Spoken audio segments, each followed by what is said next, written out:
I used to think silence was peaceful. Then I got married. Don't get me wrong, I'm not one of those bitter Reddit-scrolling guys who blame their wife for every bad thing in life while sitting shirtless in a gaming chair. I loved my wife, Ashley. Still do, in some twisted, nostalgic way. We've been together for over a decade. 2 beautiful kids, mortgage, minivan, matching Halloween costumes for the whole family every damn year. We did everything right, on paper. But let me tell you something they never print on wedding invitations. Sometimes the person you marry slowly disappears, while still living in the same house. And sometimes they leave you starving, not for food or money or freedom, but for one goddamn moment where you feel like a man again. Not a roommate, not a father, not a logistics partner for weekend soccer games. A man, a husband, her husband. We haven't had intimacy in the bedroom in 3 years. Yeah, you heard that right. 3 years. No injuries, no illness, no infidelity. Just a slow, suffocating fade into nothing. Into cold sheets and closed doors and half hugs that feel like customer service gestures. And I held on. I tried everything. Romantic weekends, flowers, talking, not talking, therapy suggestions, candles, dates, backing off, leaning in. Nothing worked. Until one night, I broke. It wasn't dramatic. No yelling, no slammed doors. Just me, sitting across from her at the kitchen table, asking the same damn question I'd been asking quietly in my own head for months. "Why?" I said. "Why don't we touch anymore?" She didn't look up from her phone. I remember her voice, flat and casual, like she was talking about switching laundry detergent. She said, "You're a grown man, Derek. You'll survive. 20 years from now, this won't even matter. You'll be too old to care." That was it. No emotion, no shame, no attempt to understand what she just told her husband of 10 years. Just a shrug and a prophecy. 20 years from now, I won't even care about needing intimacy. And in that moment, something inside me snapped. Or maybe it finally clicked. I wasn't just living without intimacy. I was living in a marriage where my basic human need was dismissed like a passing cold. Like I was being unreasonable for wanting to feel loved. Physically, emotionally, all of it. So yeah, maybe I wouldn't care in 20 years. But I decided not to wait 20 years to find out. You know, our relationship started a long time ago, and everything was fine up until a certain point. We met by accident, literally. I was grabbing coffee before work, half asleep, and she bumped into me coming out of the cafe, spilled half her latte on my shirt. She gasped, I cursed under my breath, and then we both just stood there awkwardly, watching the milk foam drip down my tie. She offered to buy me a new one. I told her I hated that tie anyway. We laughed. That was it. A week later, we were texting nonstop. 2 months later, we were inseparable. By the end of the year, I proposed. We were one of those couples that looked like they figured it out. You know? Brunch on Sundays, inside jokes, tag-teaming dinner parties. Her laugh was this full-body thing that made people turn their heads in restaurants. I loved that about her. I loved a lot of things about her. Marriage came fast, then the house, then the first baby. That part wasn't easy. No one tells you how much your life gets rearranged when a tiny person enters the world screaming and pooping and refusing to sleep unless your spine is snapping in half from holding them all night. But we made it work. We were exhausted, broke, snapping at each other sometimes. But we made it work. We still had date nights. We still had intimacy. We still kissed in the kitchen while waiting for the oven to preheat. Then, about 3 years later, we decided to try for a second baby. We thought it would be easier the second time. It wasn't. The pregnancy was rough. Ashley had morning sickness that lasted all day. She was constantly tired, nauseous, and uncomfortable. Her body hurt, her mood dipped, and the birth? That was scary. Complications, emergency decisions, long recovery. She was in pain for weeks. I don't blame her for that. I was scared too. I sat in that hospital room for hours, every day holding her hand, holding our newborn daughter, praying everyone would just be okay. She came home physically healed eventually, but something didn't come back with her. At first I figured it was just postpartum blues, totally normal. She'd cry sometimes for no reason. Other times she'd just zone out and stare at the wall for 20 minutes. I didn't push. I brought her tea. I picked up extra chores. I told her I'd handle everything, just focus on resting, healing, being okay. But the weeks turned into months, and something stayed, gone. She stopped laughing, stopped touching, stopped seeing me. She was still Ashley, but not the same. Colder, distant, preoccupied. We didn't sleep together anymore. At first I thought she was just recovering. Then I thought maybe it was hormones. Then I thought it was depression. Then I started thinking maybe it was me. I brought it up gently, suggested we talk to someone, maybe a family counselor, maybe just a neutral voice to help us figure things out. She waved it off like I was trying to fix a leaky faucet. "I'm fine, Derek," she said. "You're just overthinking everything. This is what it's like when you have 2 kids. Grow up." So I did what men do when they love someone who's hurting. I shut up and held on. I told myself to wait, be patient, be strong for her, for the kids. This was just a phase. She'd come back. Things would go back to normal. But normal never came. And the longer I waited, the more I realized she wasn't just in a phase. She was becoming someone else entirely.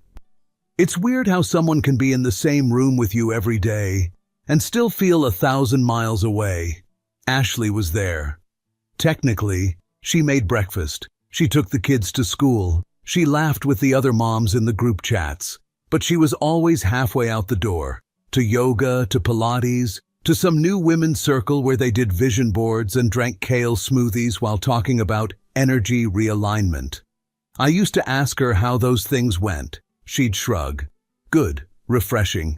She started wearing her earbuds around the house more often, not listening to music, just as armor. A way to not hear me, or anyone. Sometimes she'd be scrolling Instagram while I talked to her.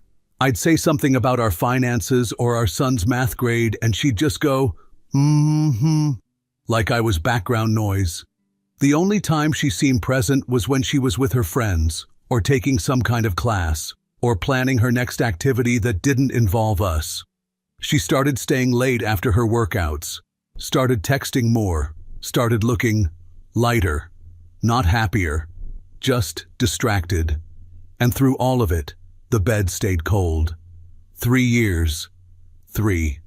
Not once. Not a hand slipped under the blanket at night. Not a drunken moment of old passion. Not a single flicker of intimacy. Just hugs like we were cousins, and a peck on the cheek that felt like a stamp of approval for taking out the trash. And I kept swallowing it, making excuses. She's tired. She's stressed. She just needs more time. But eventually I cracked, softly, quietly, the way a man breaks when he still doesn't want to hurt her. One night after the kids were asleep, she was folding laundry on the couch, scrolling through her phone with one hand. I sat down beside her, nervous like a teenager, and I just said it. "Do you miss us?" I asked. "Not just the life, us, the closeness?" She didn't look up, just kept folding. "What do you mean?" I tried to keep my voice calm, gentle. "I mean, intimacy. It's been 3 years, Ash." She smirked, didn't even pause. "Well, we've got 2 kids, Derek. Mission accomplished, right?" She even threw in a little wink, like it was supposed to be funny. Like that was supposed to be enough for the rest of my life. I stared at her, waiting for the punchline, waiting for her to say, "I'm kidding, babe. We'll work on it. I know it's been hard." But she didn't. She just turned back to her phone and asked if I could pick up more almond milk tomorrow. And that was the night I realized I wasn't sleeping next to my wife anymore. I was sleeping next to someone who didn't even see me as a man. I didn't tell anyone at first. Not my friends, not my brother, not even my reflection in the mirror. I just kept going through the motions. School lunches, Emails, dishes, bedtime stories. Like I was holding up a collapsing house with duct tape and denial. But at some point, the silence in my marriage got louder than anything else in my life. So I found someone to talk to. A therapist. Quiet office, soft lighting, uncomfortable couch. I went on a Wednesday at lunch and told Ashley I had a client meeting. I didn't want her asking questions. Hell, I didn't want to ask them myself. The first time, I just sat there for 10 minutes saying nothing. The guy waited. Then I said, "I think my wife doesn't love me anymore. But she hasn't said it. She just acts like I'm not even here." He didn't blink. He asked questions. He was patient. I came back the next week. And the next. It helped. A little. At least I could hear my own thoughts out loud, instead of letting them bounce around my skull like angry bees. Still, something wasn't adding up. Because I knew people changed. I knew motherhood was hard. I knew hormones and mental health could twist someone's mind into a knot. I wanted to believe that was all this was. But part of me, some corner of me I didn't want to admit existed, started to whisper something uglier. What if she's cheating? It made sense. The coldness, the evasiveness, the earbuds, the sudden interest in yoga pants and girl trips she never used to care about. The way she smiled at her phone when she thought I wasn't looking. I hated the thought, but I had to know. So I looked, quietly. Her phone, clean. Her tablet, mostly Pinterest boards and group texts with women who called themselves Sacred Sisterhood. Even her location history checked out. Gym, grocery store, school, home. I didn't find anything. No flirty messages, no deleted apps, no secret accounts, nothing but gym selfies and motivational quotes like, "Don't chase people, elevate yourself until they no longer reach you." Which honestly just made it worse, because now I had no villain to blame. No other man, just the awful, numbing truth. She really had changed. Not into someone cruel, just into someone who no longer needed me. I told my therapist. He asked what I wanted. I didn't have an answer, but I knew what I didn't want. I didn't want to spend the rest of my life lying next to someone who saw me as a memory. One night, about 2 months after that first therapy visit, we were sitting in the kitchen. She was sipping her chamomile tea, reading something on her tablet, legs folded up on the chair like she was alone in the room. And I just said it. Blurted it, really. "Are we ever going to be us again?" She looked up, calm, almost bored. "Us?" "Yeah," I said. "Not the parents, not the grocery list partners. Us, the couple, the people who used to touch each other." She leaned back, took a slow sip, and then came the line. That goddamn line that would echo in my head for weeks. "You'll survive without intimacy, Derek. You're a man. 20 years from now, you won't even care. It won't matter anymore." I stared at her. She didn't blink. I opened my mouth to say something back. Anything.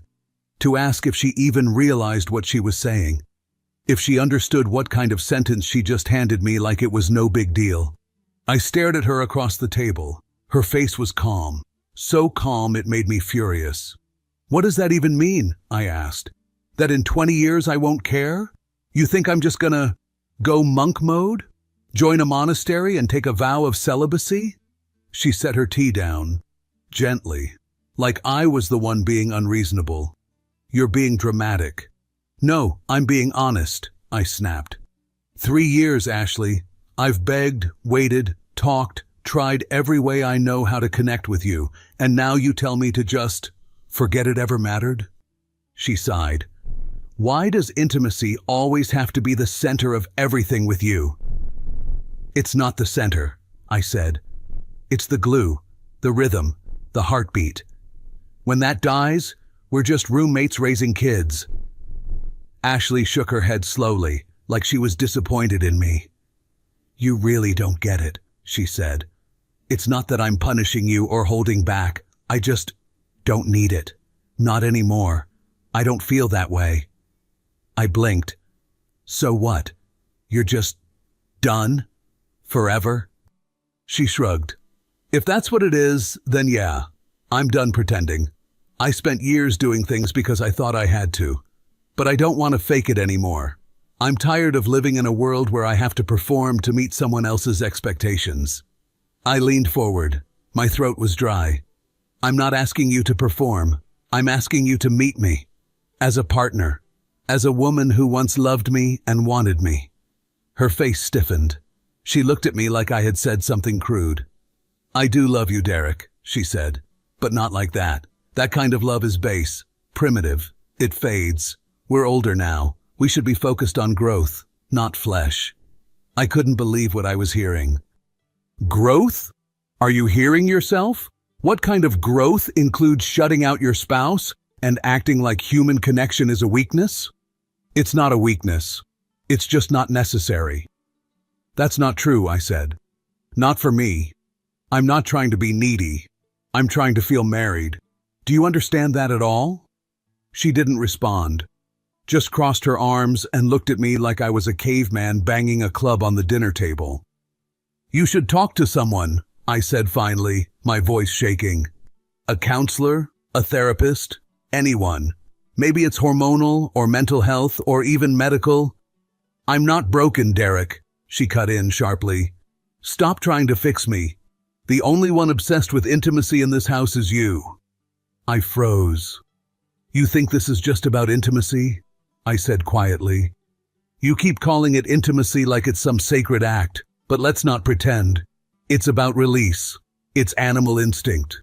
And frankly, I'm past that. I've evolved. I stared at her. She went on. You need to stop chasing urges and start seeking discipline. Read, meditate, learn to redirect your energy into something higher. You're telling me to transcend being your husband? I asked.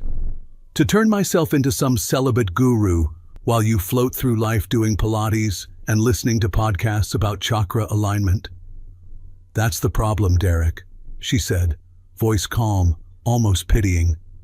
You're still stuck in the lower self. You haven't grown. You think love is about bodies, but real love, real partnership, that's spiritual. You need to rise above. I felt like I was being gaslit by a TED Talk. Jesus, I muttered. You sound like a cult leader. She stood up and began clearing her mug. You need to stop acting like I owe you something just because you married me, she said over her shoulder.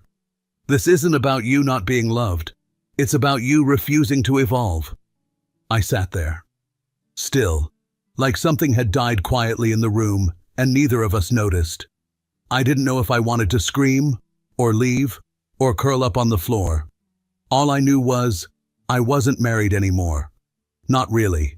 I was just spiritually inferior to my own wife. And apparently, that was the problem. I told my therapist everything. Every word she'd said, every shrug, every ounce of spiritual superiority she threw at me like holy water, meant to cleanse me of my humanity.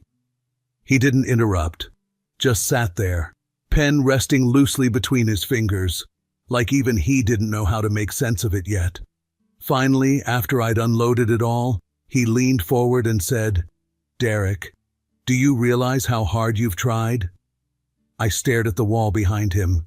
I mean it, he continued. You were patient. You were respectful. You gave her time. You offered support. You invited dialogue. You tried to meet her where she was. But Derek, she moved the goalposts out of the stadium. I let out a breath I didn't know I'd been holding. And if nothing changes? I asked. If this is who she is now? He nodded slowly. Then the only way forward is without her. It wasn't a dramatic moment. There was no thunderclap, no music swell, just peace. And for the first time in years, I felt lighter. The idea of leaving my marriage didn't crush me anymore. It made sense. Like stepping out of a room where the air had been stale for so long, you forgot what breathing felt like. But knowing something and doing it are two different beasts. Filing for divorce felt like walking to the edge of a cliff with no bridge in sight. You have to believe the fall won't kill you, that there's ground somewhere beneath the fog. I took that step anyway. I didn't do it to hurt her. I didn't do it for revenge, or out of anger, or to prove a point. I did it because I was dying inside a marriage that kept telling me to transcend my needs instead of honoring them. So I filed, fair split, no games, shared custody. I told the lawyer, I want to see my kids, raise them, love them. And I want Ashley to be okay too, but I'm done being invisible. The papers were delivered 2 days later, and the next morning, Ashley exploded. It wasn't grief, it was fury. "You're a coward," she snapped, holding the papers like they were infected. "You couldn't handle your own karma. This was a test, Derek, a lesson, and you failed it." I didn't flinch. "I tried," I said quietly. "For 3 years. I waited, I supported, I listened. But this isn't a marriage. It's a lecture I'm failing every day just for wanting to be loved." "You were loved," she barked, "in a higher form, but you're stuck in the lower self, in lust, attachment. You didn't want a partner, you wanted a body." I shook my head. "No," I said, "I wanted a wife, and I don't think that's something I need to apologize for." She stood in the middle of the kitchen, shaking. "I guess this just proves it then," she said. "We're not aligned anymore. We're on different paths, different frequencies." She looked at me, almost with pity. "I'm evolving, Derek. You're staying behind." I didn't argue. I didn't lash out. I just said, "Then keep climbing, Ashley. I'm getting off the mountain." The divorce didn't make noise, no screaming matches, no courtroom theatrics, no last-minute begging or threats. Just 2 people signing papers in different rooms, under fluorescent lights, while paralegals typed with neutral expressions. And you know what? I was grateful for that. We split everything fairly. The house sold, the money divided cleanly. No hidden accounts, no dirty tricks. Ashley and I agreed on joint custody without a single argument. I got the kids every other week, saw them often during the off weeks, stayed active in their lives. Her parents helped when I needed to juggle work. Mine did too. Funny thing was, Ashley's parents never blamed me. We still talked.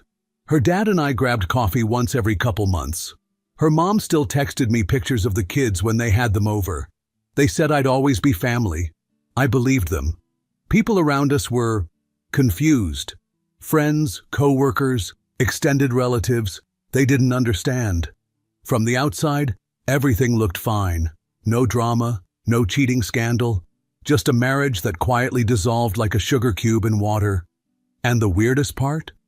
Ashley and I communicated better after the divorce than we had in the last 3 years of marriage.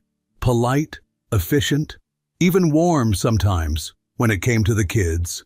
We showed up to school events, stood on opposite sides of the gym, waved when the other caught our eye. No tension, no venom. We just moved on, or so I thought. About a year after the papers were signed, I started dating again. Nothing serious at first. Some dates that went nowhere, a few awkward first kisses, lots of, "So what happened with your marriage?" conversations over wine. But eventually, I met someone I clicked with. Smart, kind, funny. Someone who touched my arm when she laughed and looked me in the eyes like I mattered. It felt good. It felt like being seen again. Word got around, not in some dramatic way, just mutual circles. Someone told someone who told someone else, and eventually Ashley found out. 2 weeks later, I got a letter. An actual handwritten letter. I almost didn't read it, but I did. She started with small talk, how the kids were doing, a funny story about our son's obsession with dinosaurs, something about her mom's garden. Then she shifted. She wrote, "I was angry for a long time, not at you, at myself. I didn't know that at the time. I thought I was in control, thought I was enlightened or whatever nonsense I convinced myself of. But after the divorce, I started seeing a therapist. Turns out, I had things I never faced. Postpartum issues, depression, old wounds I buried under independence and spiritual growth. You were right. I pushed you away and called it evolution. And now I see how much that cost us. I'm sorry, Derek, for everything." I sat with that letter for a long time, folded it, unfolded it, read it again, and yeah, it hurt. Not in the way you might think, Not regret, just that soft, dull ache of irony, because her healing didn't start until I left. And by the time she became the woman who could say those words, we were already over. I didn't reply, not because I was angry, but because I'd already said goodbye. Sometimes the closure comes a year later, in your ex-wife's handwriting. And sometimes, all you can do is nod, exhale, and keep walking. If you like this story, then subscribe to the channel. I wish you a good day and mood.